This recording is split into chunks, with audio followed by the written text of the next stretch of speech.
Hello and a very warm welcome. This side Pragya live from ETEducation Annual Education Summit 2026, and currently we are joined in by Mr. Saurabh Sehgal from Sapphire International School. Hi Saurabh, how are you? Hello, ma'am. All good. So Saurabh, my first question to you is, what should, according to you, the classroom of 2030 look like if we design it with curiosity rather than compliance? So, look, I won't say 2030. The future has already arrived, so it will be 2027.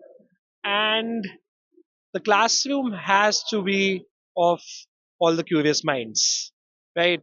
And as people are saying that the future jobs might be of, let's say, the chief curiosity officers. So, that is one thing which we all have to build. Well said. And my next question to you is, how can school help student become problem solver, not just high scorers?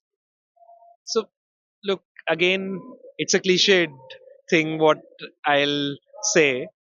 We all have to ensure that critical thinking is one aspect that we have to work on. Schools keep saying that they're working on critical thinking, but now is the time we have to ensure that it is actually getting executed in the classroom. Well said. And my next question to you is, since AI is all over the place, how are we actually preparing students for schools, since they are mostly very young and they are starting off their career?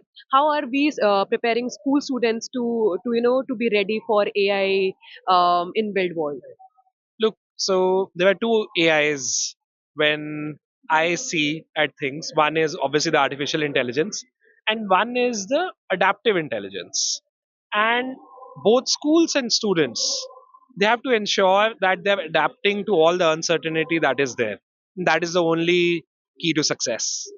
Well said. And lastly, a lot of school students suffer with anxiety and depression. How is Sapphire School helping them to cope up with the same?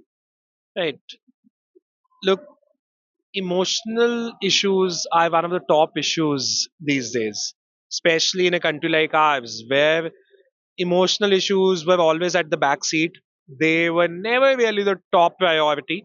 But now I'm so happy to share that all the progressive schools, at least I know of, including ours, that is Sapphire, we are having dedicated counselors who are working one on one with the students. And if you see the data, girls from grade 6 to grade 11, they are the ones who are suffering a lot with respect to mental issues.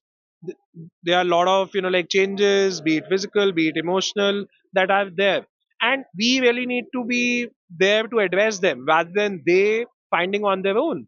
So that is one thing which we all the progressive schools are doing, and happy to share that Sapphire is one of those schools who is keeping mental health as one of the top priorities by having, most importantly, the buddy system that is there, be it peer to peer or be it between peer to the counselor. Well said. And lastly, very quickly, I need your answer. Will ever AI or robots will change or exchange teachers or professors from schools and colleges? So, look, a lot of experiments have happened on this, and the biggest example is the Khan Academy based out of US. They picked up the robot, but unfortunately, that has failed. So if they couldn't pick up with all the funds and with all the latest technology, then I believe it's the human at the center of everything, and human will remain at the center of even artificial intelligence as well. Well said. Thank you so much for your insights, and stay tuned to ET Education social media handle for more updates about this event.